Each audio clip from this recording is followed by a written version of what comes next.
How's it going? Ultra Buddies, Gankun and Durian back with Gordeno Games. We are doing day one decks. So we have deck lists for all the level 4 decks for you today. We're going to go over them, talk about some of the choices that we made. These are starter decks. These are not like ultimate fine-tuned decks. I mean, we've done a little bit of, practice, with proxies and stuff like that, but they're not like, I wouldn't be super comfortable taking all of these to a tournament, like especially a qualifier. So that's just disclaimer. These are starting point decks, and they will change and things like that. Any thoughts before we get started? Yeah, just to recap, like double down on that point. These are just what we played out of the box. I think we still really want to see what the meta looks like and where it goes. We're expecting games to play longer with all the level 4s and stronger effects. So, turn 4, turn 5 games. Though, as we play more, we might find that want to swap a card in here or there, maybe play a little bit less, a little bit more of certain level 4s. But I think this is a great jumping off point for anyone who just wants to give me a deck list, let me start playing with it, and then we'll figure it out as we go. Yeah, absolutely. Also, levels of 4s are going to be hard to get. So let's just say that these decks, or where you wanted to try out the level 4s, you do not need level 4s. Please don't go chasing level 4s and burning your budget, because Gordeno Games says these are the decks you need to play. Like, a lot of times, I think we'll probably end up with decks that don't play a full set of level 4s, but we really just want to try them full capacity and see what it's like. It's definitely going to be trickier because we did some math. Like, if you're getting 2 level 4s a box, like even a case that's 8 boxes will not get you a full play set. And if you're unlucky, you just get all the level 4s of the one you don't want, and you just barely get any of the ones you do want. So trade. We've had that before with a BP01, BP02 English, and it did not feel good. So yes, be kind to your friends. Trade.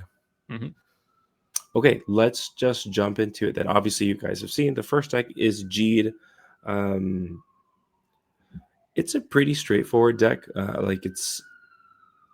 don't think the the Jeed identity has changed that much, and it's a Belial scene, but the deck still kind of revolves around just doing like a massive amount of like BP grade ups, being able to grab lead. So the way I built this deck was mainly for 2 reasons. So the first is like around the scene card, so that I can be me. It's just such a crazy strong scene card, being able to BP grade up all your G cards, which can kind of like some games it ends up with like a full field of 17Ks, and it's like that's really hard to deal with for a lot of decks. And I did experiment a little bit with a lot of different cards in the deck. So I'll just talk about those a little bit. I don't want to dominate this too much, so maybe you have thoughts like, oh, why didn't you do these things? But so the main idea is like the G Magnificent for BP05 is the strongest card, and Mega Master is going to be able to take advantage of that. But really, we're just kind of trying to set up a giant so that I can be me turn, and like kind of bury people that way. Yeah, one card I wanted to get your thoughts on. So I noticed you added the BP3 triple R here for or double R for Magnificent, the one that gets like a BP grade down against power armed opponents. What are your thoughts so far on? Do you expect to get a lot of mileage of playing against power armed types, or it's just a 17K vanilla? It's like a 17K vanilla with a potential upside. Yeah.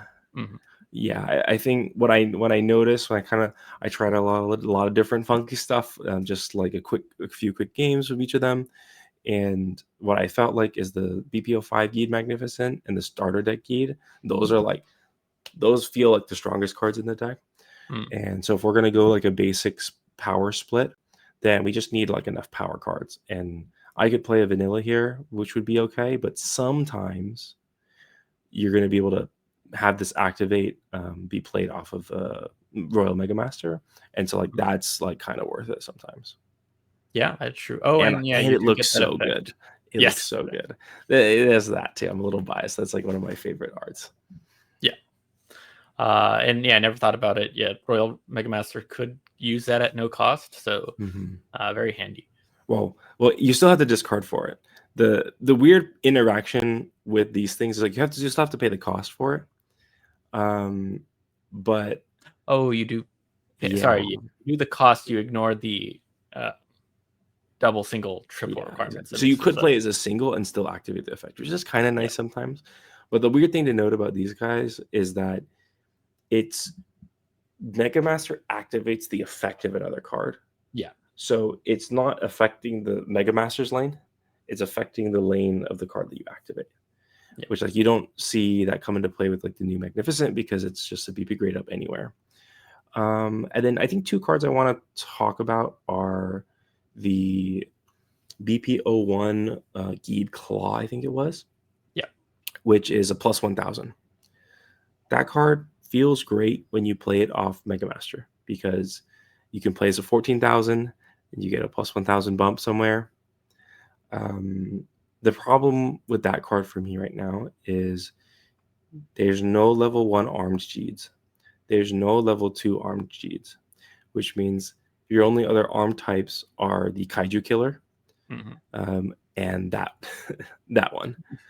And when you're playing G Magnificent and you need a same type G in your hand, only having 8 cards of the same type makes it really like it makes it really inconsistent to get that BP boost.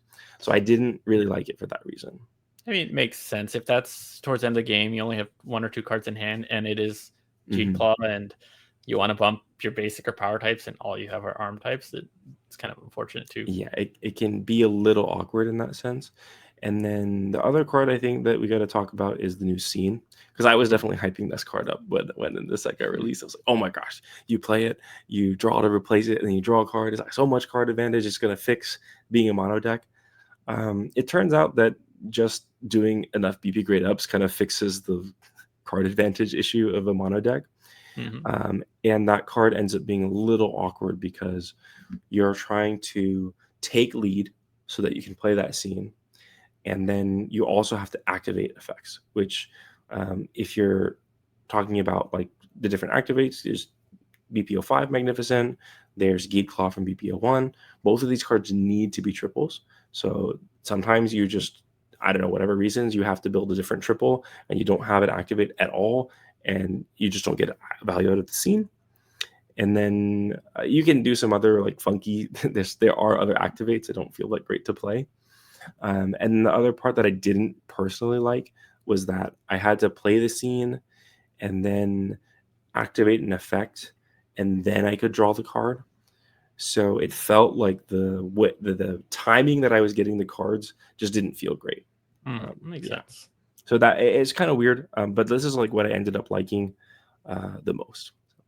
Yeah, it makes sense, and I'm looking forward to doing some more matches with this. It looks like a really interesting deck to play against. Like, those BP ups are coming. That turn 4 you can't afford to lose, and you're going to be able to play like, especially like the starter deck G. That's what 17k on play as a double. You're going to have to really keep an eye out on that scary turn. It's really easy to like hit 17,000s in the lane 4 when people are already kind of low on cards in hand, and like the deck feels absolutely insane when you can set up like 2 Geed Magnificence or like 1 Geed Magnificent and run more Mega Master, and then you're just like, I got 1 card in hand, but it's gonna be 2 BP ups wherever I want. So yeah, this deck is a lot of fun. And the last comment I have is that it's mono because it feels like every Geed effect only targets Geeds. BP05 Magnificent bumps Geeds. Obviously, Mega Master needs a 4 stack, which is Geeds. The scene is all Geeds. The Galaxy Rising only targets double Geeds. Like, if you put something else in there, it gets a little funky. And like, it just feels like it's not worth it for me. Yeah. And no, I think it makes sense. And then, it's really hard to also just play 4 level 4s if you're not playing a mono deck or have some other trick up your sleeve. Yeah, and this deck actually has a lot of tricks with the level 4 because you get so many BP ups. So you can play it. You can play it to just hit 20,000s on like 3, 4, 5 or 2, 3, 4s. Things like that. So you have to be like careful that this is a play that can do. Okay, that's pretty much about Geed. I don't want to yap too much on it. It's quite fun. It's a little tricky. It's a little dependent on the BP05 card, but it feels solid. I'm excited to get some matches in with it eventually. Yeah, really solid deck. And yeah, 4 more decks to go. So let's go to the next one. All right. So I guess I'll talk about this one a bit more. I think this is probably the most fun and interesting deck to build because it's like a kaiju toolbox with all the Medio kaiju. So I think this one's probably the farthest from like being ready to play. Yeah, I mean, I think I can it see it that. has the pieces you'd want, but I think you really want to fine tune this for your play style and what you're expecting to play. So I think going through the cards, 7 level 1s, that's enough to build some triples, which you'll kind of, there's a couple new options where you might want triples. We'll get to those. We have all the level 2s, 11 here, pretty good number, being able to play either triples, 2 3s. It's weird to find that balance between, do you want more omegas, do you want more Medio kaijus, but there's still a lot of good omegas here we want to take advantage of, at least for this deck. You might find yourself wanting to play fewer and fewer omegas after you just play with like Valganus a little more, but just at least get started off day 0. I think this is what I had in mind. You have your triple R omega from BP4 staple. It's going to get all your kaiju effects out. Reckiness armor, again, another staple. Pretty much a 13 or 18k double triple on play, and you get some kaijus at the top of your deck. And then the 2 new ones, they're still a little bit lower just because to really play them at a higher count, you have to reduce your kaiju count. And at least for day 0, want to keep somewhere in the middle of a balance. But Trigon armor is kind of really funky when you play it as a triple, just because if you have enough, like if you have a level 5 in your hand, and by time like turn 3 4 you're milling stuff, you can basically get that free draw where you just you didn't have Reckiness in hand, or at least a level 6, but level 5 you just play into it, get a bunch of cards on the field. Valganus armor is probably the trickiest level 4 I think to use with all of this, because you want the triple but you want the kaijus, and you got to find that balance. But still, if you're playing this later in the game, like turn 3 turn 4, you're getting extra kaijus, so you just have so many cards in hand, I feel like, with this deck when things go right. When things go wrong, it's kind of weird. But anyways, for the Medio kaiju, I feel like there's still, I want to put more, but now you just have to take away from your level 4 omegas. But Reckiness, BP grade ups. Valganess is the tricky one because it has to be played as a double, but honestly, if you're just hitting it off the omega triple R, that's fine too. Trigorons, you want to draw, like you want to play Trigorons to be able to draw, but if you have too many of them, it kind of is like the weakest link in your lane. So just 2 of them, worst case, your bad hand, you play it, or you just get lucky, you hit it off the triple R, and hey, free card. You can't complain with that. I think for the scenes though, I think this is where there's also a lot of room to play around with. When I played with this, I feel like you really want Here Comes an Alien. This deck is really good at taking lead, like after turn 2, when if you just play a kaiju, and you need that draw. You just need that extra card to set up whatever you need, and then you want kaijus in the discard. That way, if you're going to play into a Trigron or Valganus armor, you can kind of set something up, and then this will all like be able to survive and keep it going until I feel like stronger and weaker at the same time compared to Jeed's level 4, but those who protect.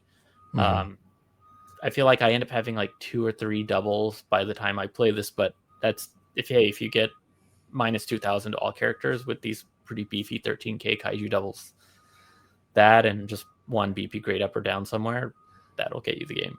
Yeah, that level 4 scene is absolute killer when it comes online. I'm really curious to see like whether people will play that or the round 3 one still. But it might end up coming down to kind of like a meta decision. I think it's meta decision. I think it also just kind of comes down to your flow. Like this is still in that awkward space of not deciding if I want to lean heavier into the omegas or heavier into the Medio kaijus. And I feel like the more double Medio kaijus you have, the better that scene gets. Better it'll probably be at even taking lead turn 4. Though I think the other one is a little easier to set up. You can play it earlier in the game and maybe win before your G counterattack goes online. Right. Yeah, it's interesting because it feels like you're trying to squeeze everything in this deck, Yeah. and I mean that's what I would want to try to do too. But it's hard to find space between like wanting to build media kaiju doubles, wanting to try out the level 4.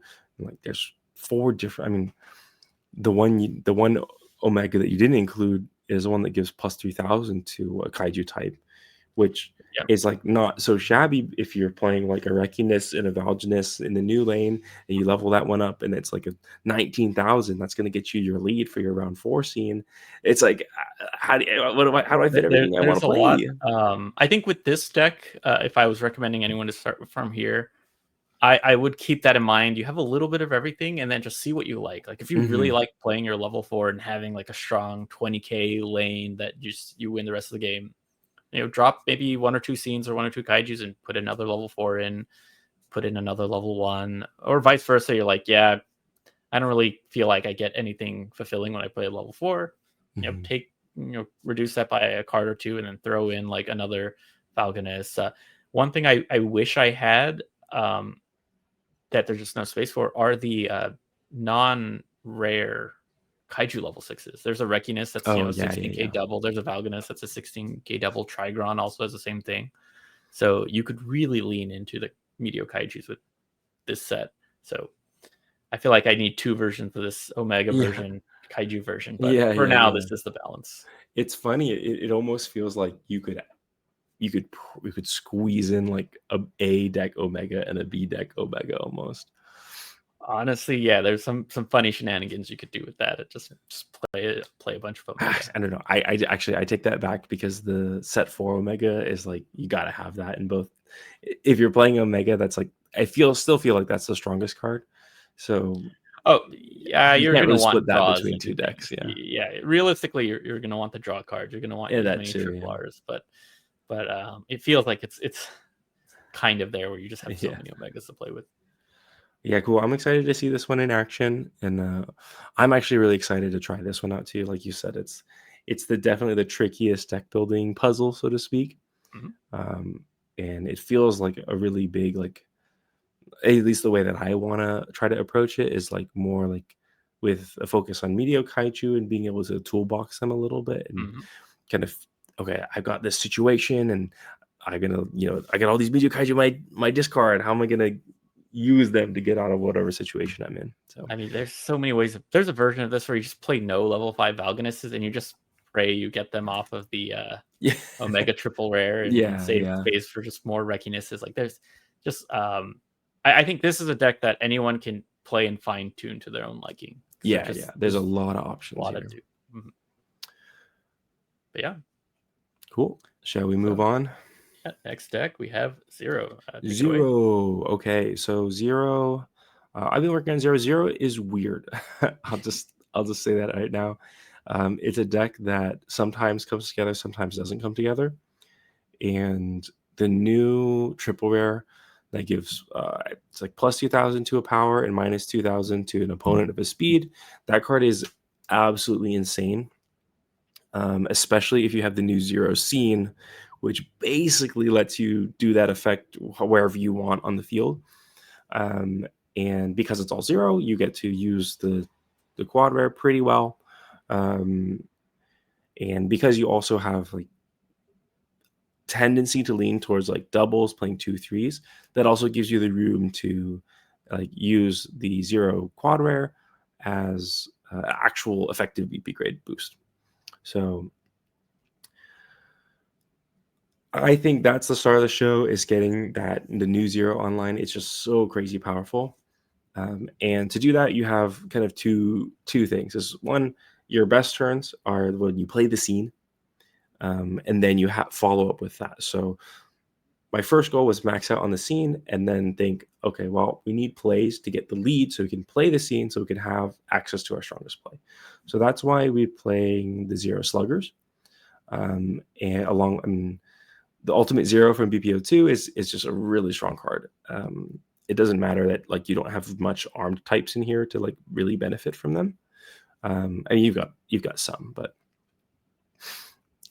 the zero sluggers basically allow you to play the ultimate zero and then have a 17,000 in the lead lane. And then so that's like one combo. The other combo is the new Ultimate Zero with the new other Ultimate Zero. They're all Ultimate Zeros. Okay. the triple rare and like the uncommon or whatever, because the uncommon is a speed type that can turn itself power type and give it plus 1000, making it a 13. And because now it's both types, the new triple rare can basically give it 4k, making it a 17. So you have kind of two combos to build a 17k in the lead lane, which should get you your lead, and then you like go into your like full combo shenanigans. And the second part is, how do we maintain all the cards in our hand? And that's with the new Luna and Corona Zeros, which draw a card if you have the opposite type. So that's why all the level 1s and the 2s have kind of like alternating types. Like you've got 6 speed type level 2s, 4 power type level 2s, and then all power type level 1s. That gives you like a nice mix where if you draw one of these cards that needs the alternate type zero on the field, you should be able to have the other pairing and then be able to draw a little bit extra to kind of get your game plan flowing.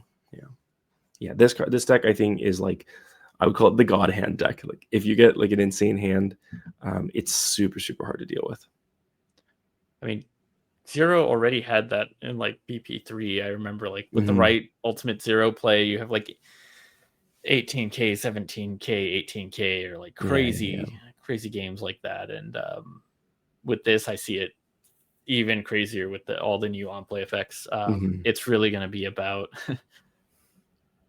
if as playing Zero, like waiting, setting up for the biggest like all in turn, and then playing against Zero will be like defending and trying to you guess and bait out their all way to get out. But like I'd say like the strongest turns you can hit in this deck, and this will help you like give some, if you're trying to figure out how to beat Zero or like not totally die to Zero, like some of the best turns you can get in this deck are like you play a level 1 on turn 1, then turn 2 you play 2 doubles, and then you'll hopefully take lead.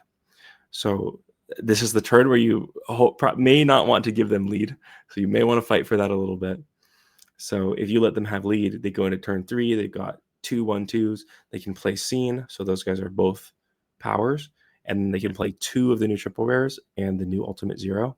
And then the new Ultimate Zero so the uncommon one will give itself like just a 13 speed type, 13,000 speed type power type, and everything is speed type power type.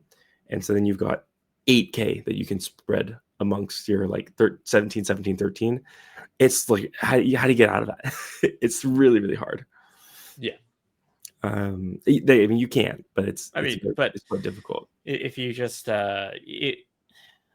I think we've talked about like punishing not leveling up fast enough. Like if you just leave an opening and you just couldn't level up lane 1 fast enough, this will just like sweep and take you out by turn 3. It's a lot of fun, but the downside I would say is because it's a very combo heavy deck, there's sometimes where you just like don't have enough to like feel confident in like a kill turn, but you have to commit cards so you don't die.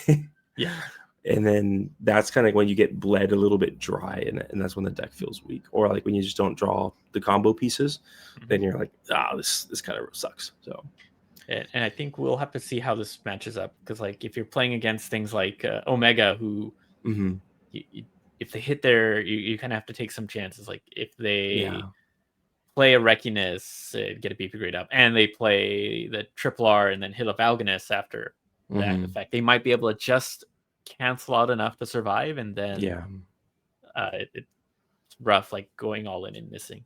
If you go all in and miss, you're probably going to lose the game, so you have to be very careful about how you pick your spots with Zero. But this deck can have some like pretty nasty hands, so it's quite fun to play when it comes together, and it's very terrifying to play against because it's coming, or you're just bluffing and you just have garbage hand. But I don't that also happens.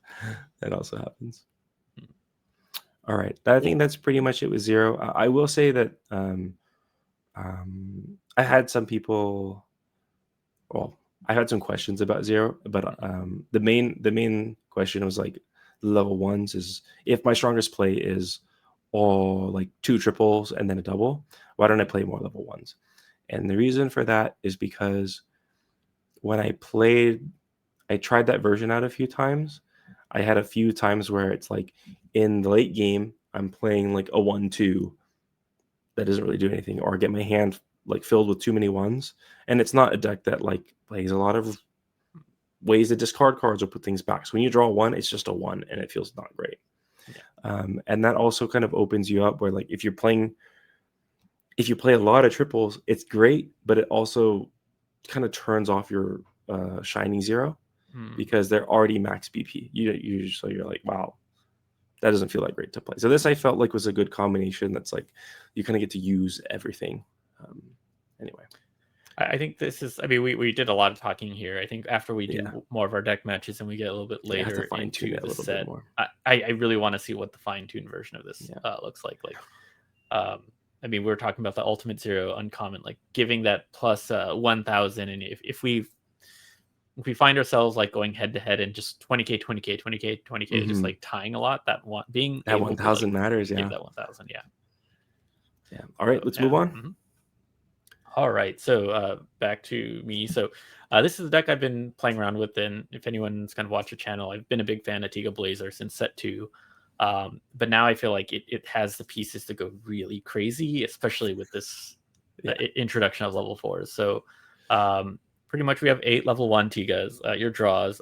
This is the level 1, gets a bump, gets power type. I would actually switch this with the new level 1 with the Ultra deck, where when you play it, put a card from discard top of the deck.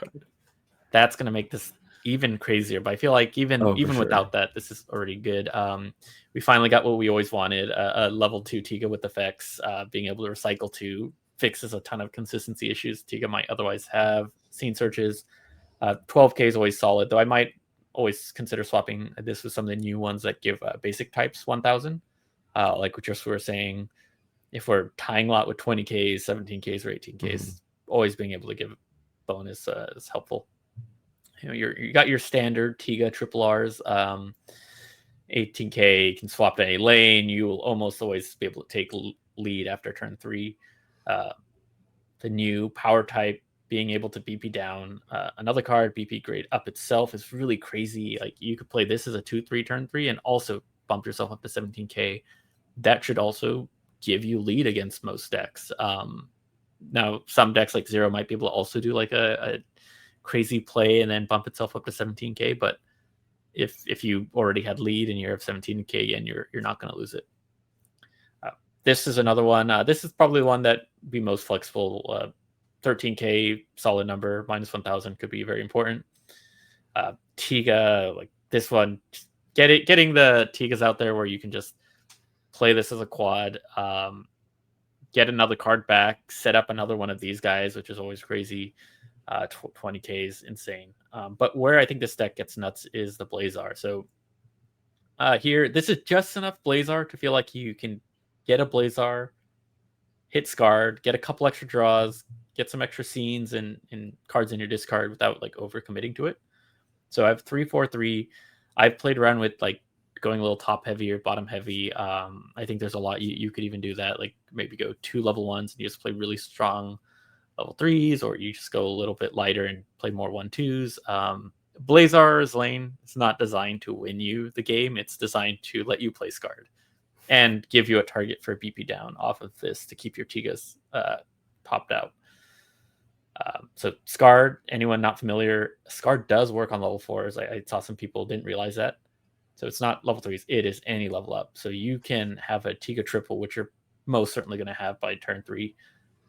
If you hit the level 4 Tiga, you are getting that on the field, getting an extra card, maybe winning outright, or you and that starts a chain combo of like playing more of these power types, getting BP grade increases, and just your opponent really will have a hard time predicting what's going to come next.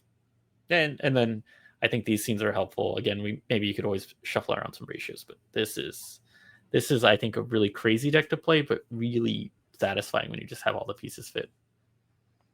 Yeah, I've done a few practice matches with this myself, just like because it looks fun. Like I think Tiga is the funnest, probably the funnest level 4, just because you can like play that one and then you can like grab a Zeparion and swap it around, or bring in the power type and move BP around, and it just like gets a little crazy.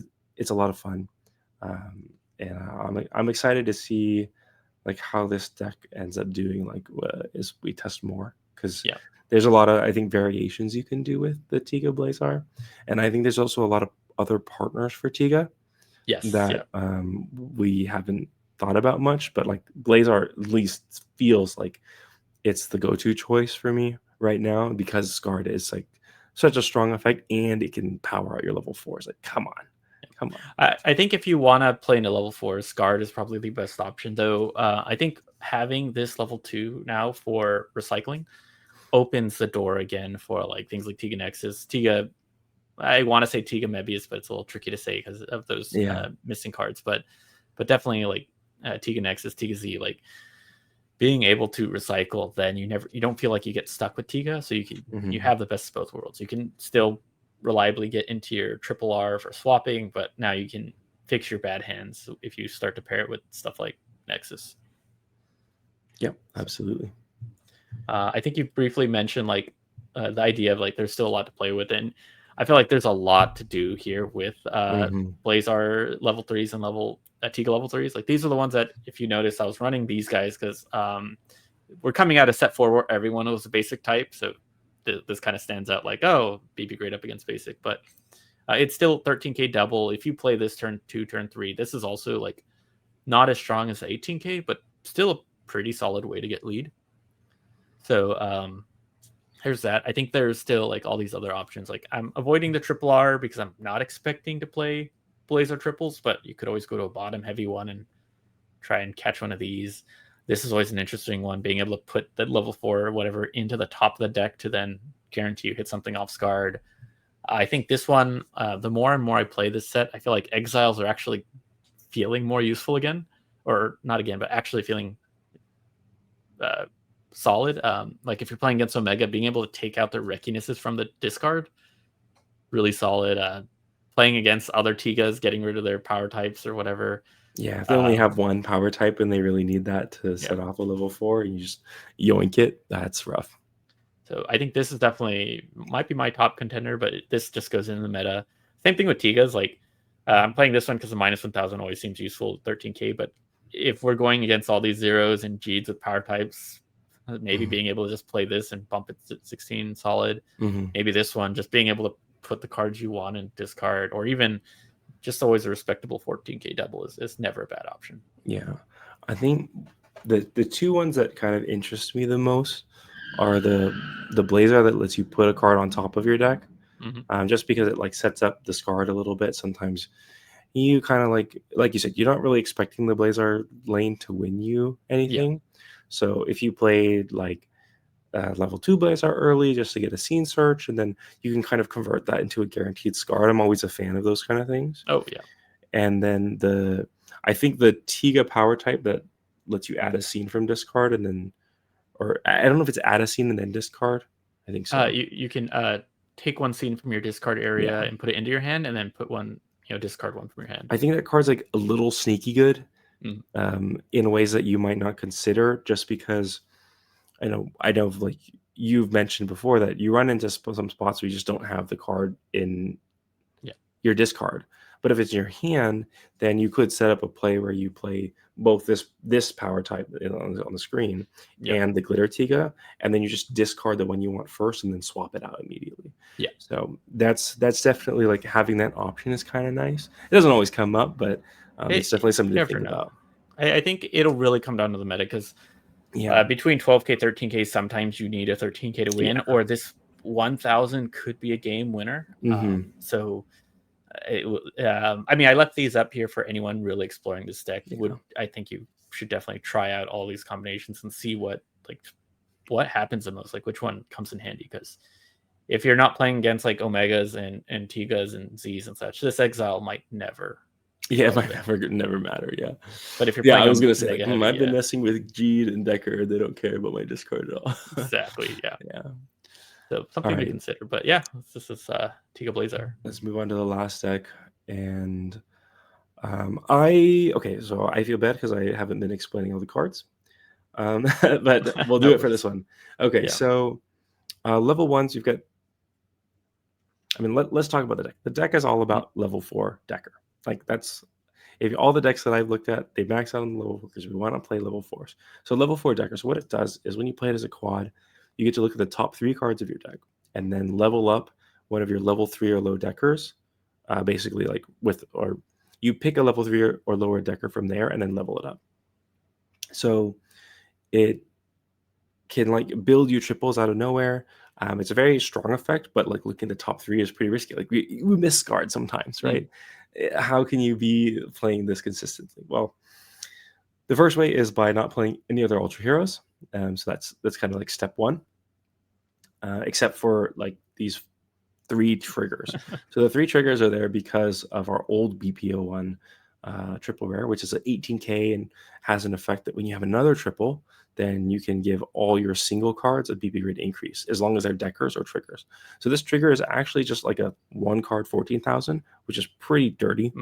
And it also like gives you some protection against everyone's public enemy number 1, Promo Zeton, which if you notice, the trend in my decks are they're all monotypes, and Omega is a monotype. So if this kind of thing continues, those Promo Zetons, like the value is going up. So having a card in there that kind of like can mess them up a little bit is good. And then the rest of the deck is actually pretty similar to the old deck. It just got a huge consistency boost. So we're playing 10 level 1s. The only ones that you care about are the draw 2, return 1. The other ones, they could be anything, honestly. Like, as long as they have a nice double power that you can, use an emergency button, it's fine.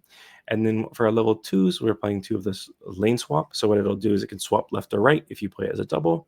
And then this new miracle type is actually what this card was always like kind of good because it let you search out your old BP01 triple rare, but now it can search out so much more because there's a new BP05 triple rare that's arm type, and there's a new, I think it's an uncommon. They're both ultra dual swords. I'll explain their effects in a bit, but those cards are both really, really strong, and you get to search them off the top 3 and then discard a card from your hand. We've also got Scene Searchers, which is, I'm iffy on this, to be honest, but I figured, it's a new card, it's a miracle type, and hopefully it'll work out.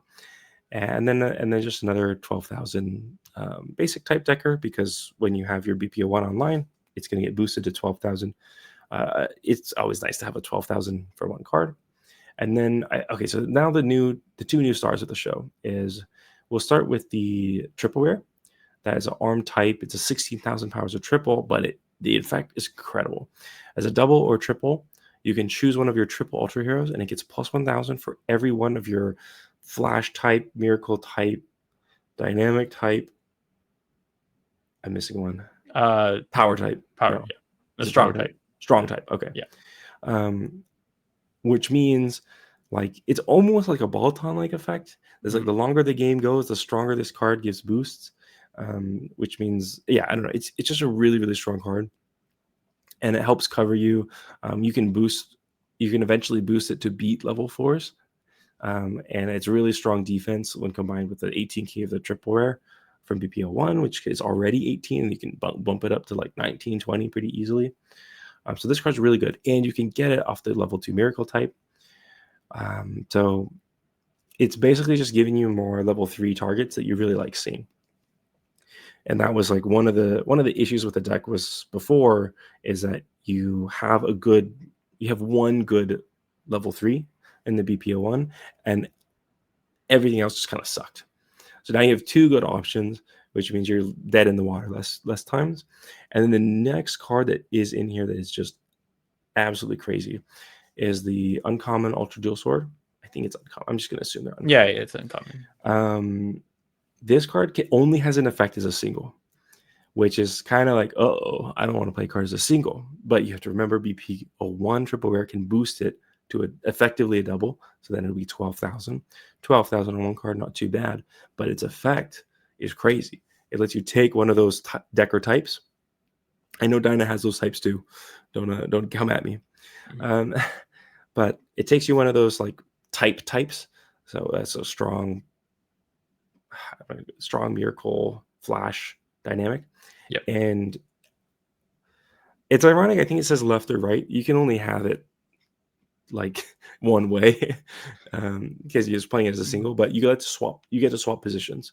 So that like kind of gives you more cards. You now have 8 cards that can swap positions, and that gives you a lot of like sneaky plays where like Decker's a very like straightforward deck, but being able to come out with a random swap can really catch people off guard. So it's really, really strong, and it's also an arm type. So now you have 12 level 3s that you can grab off your level 2 miracle type, and that will set you up for a triple, which will then set you up for a dynamic type. So it's just like the consistency of the deck is going up, up, up, up. And then we have 4 scenes, Man and the Monster. I feel like this is like almost a trend with the decks that I've shown you, is like we're looking for a big late game. It feels like with level 4s, it's a little, decks are available to play safer a lot easier. And so those like end game turns really matter a lot, especially if your deck is good, like Decker in the late game, where you're just playing powerful singles. The Man and the Monster lets you take one of your single Deckers and you discard a card and you BP up it again. So it's a single card that acts as a triple, and that can happen basically anywhere on the field, which can catch your opponents out. And then just one last touch of the ratio before I end on this deck is that you'll notice there's a lot of level 3s. And that's like very intentional. There's 16 level 3s, which means when you play a dynamic type Decker as a level 4 and you have a 1-2, you're probably going to hit the level 3 to level it up. Or if you have a level 2, you'll probably hit that level up too, which is not as impactful, but it can help sometimes. There's like little sneaky level ups that work there. But you should be able to hit, if you have a 1-2, a dynamic type into another triple. And like that's what I'm kind of looking for this deck, is being able to potentially even play like a 1-2 in the lead lane, hit the dynamic Decker on your first lane or whatever triple you have, and then suddenly boom, triple on the first lane, and you're going to grab lead, you get Man in the Monster, and your opponent's going to have a bad time. Yeah, that's kind of my whole spiel on the deck. It's pretty fun. It's straightforward in a way, but it's got a lot of little tricks. Yeah, I think there's going to be I think it's going to be really interesting these first few weeks of just playing all these decks into each other, see what matchups and pairings kind of work the best, like which decks are each other weak to, what are these hidden combos, like you're just talking about that it's weird that this says left or right. I just realized there are actually certain combos where you can play a card and have a card to the left. Well, you know what? I guess technically left or right makes sense because you can. It makes sense because of which way direction you're going. But there are some new interactions with all these new cards. We just found out that like you could actually have cards on both sides of this and played as a single, but that's a story for another day. You can do so. I'll say this: the sneakiest thing that you can do, and we'll see if it comes up in a match eventually, is you can do a Build-A-Bear Zephyrian Beam, where you set up the 18k in lane 1, and you set up a level 2 swap in lane 2, and you set up the Ultra Dual Sword in lane 3, and you go swap, and then you go swap, and you bring the 18k all the way to the front. So you can do some funky things. Yeah. All right. That's it on the decks, I think. So have at it. I don't know. I think play all these decks, see which ones you like. Let us know in the comments, like whichever ones you're gravitating towards. And I think from here, we'll just have to see what we have qualifiers in Midwest in a month. Singapore's this week. Oh yeah, Singapore. That's crazy. That's a tough one. I feel bad for those guys.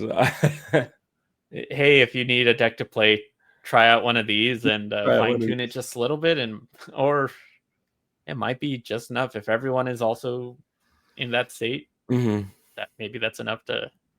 It's hard to predict the meta if no one knows what's going to happen. Yeah, it's really, really hard. So I think you just kind of got to find something that works pretty well, and then go for it. And I think we can talk a little bit about. I don't want to get into like meta talks and things I've noticed from the games I've played right now, but it's definitely a bit different playing with level 4s. Yeah, definitely. I think they changed a lot, and I feel like with all these decks, like you want to just play around with how you use them. I think you could play them as, like you said, in Zero decks, you play it as a 2/3/4 and you bump it to 20k. You could even play it as a 3/4, and if you have the right effects on the field, like with G, you just play a double level 4 that is now 20k. Yeah, I mean, I think that's one of the things with G is because you can play a 3/4 and then bump it with Magnificent G, but then on that final turn where you also have So That I Can Be Me, you can double up there and make a 20, even from just a 3/4. Yeah. And you got to be able to, you got to get used to those things so you can consider them. So it's a lot of fun. It's pretty interesting. It might be fun to do like a tier list kind of thing. Mm-hmm. Just for us, just be fun, maybe things. And then the last thing I wanted to say is there are a lot of other decks that got updated with this set, with double rares like X and Juggler and Ghoul. It, Dyna, Nexus got some stuff. yeah, Dyna, Nexus. There's a little bit much for us to do on just a few days after set release to kind of come up with decks, but you will see those decks in some form on our matches. So hope you look forward to those. Mhm. And I think that's going to be it for us. Yep. We'll see you in the next one. Yeah, see you. Bye.